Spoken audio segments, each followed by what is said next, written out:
Hi all. This time we are going to talk about the tiniest camera of the world and what physics is used to make it a real world thing. At the end, we will look upon its uses also.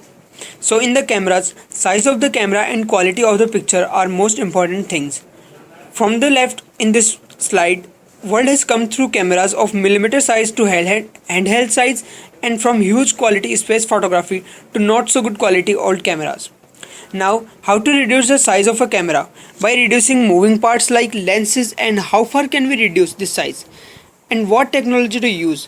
Answer lies in semiconductor technology. Two principles are used here for this purpose.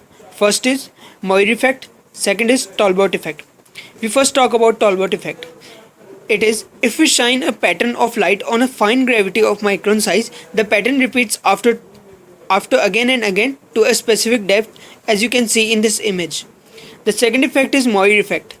If we put two gratings one over the another, it will pass the light at some angles and at some angles it will block the light. Now we combine both the effects here. We put two diffraction gratings one over another. The pattern shown upon the first grating repeats itself to second grating. Then if the angle between grating pass axes is suitable, light pattern will pass through the second grating and will to the detector. The detector is made of unmodified CMOS process, an array of angle sensitive CMOS transistors which convert the light into current. We can see here that in graph that particular angles of light incident produces responses while others do not. Something else is also going on here, which is in the root of this technology, the Fourier transform. The angle sensitive CMOS array component, each one of them reports a single coefficient of the Fourier transform of the scene. They generate relative currents, which is then further used to make the image back. This array of unmodified CMOS combined with Talbot and Moir effects is called planar Fourier capture array, PFCA, and this is the tiniest camera which we talked about, with no moving parts. The biggest benefit of this camera is its size, which is 100,000 times smaller than the smallest present pinhole camera by volume.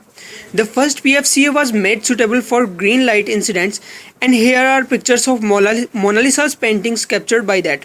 The depth at which the sensor array is put is almost d square by lambda, where d is grating aperture and lambda is the wavelength of incident light. Picture quality is still not so good, but scientists are working on it, but still it is useful.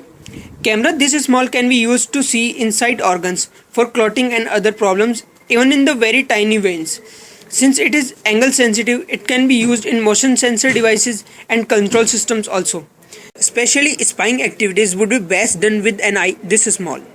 But a lot of improvements is still to be done for the picture quality, and in near future we don't see it as replacing the traditional cameras.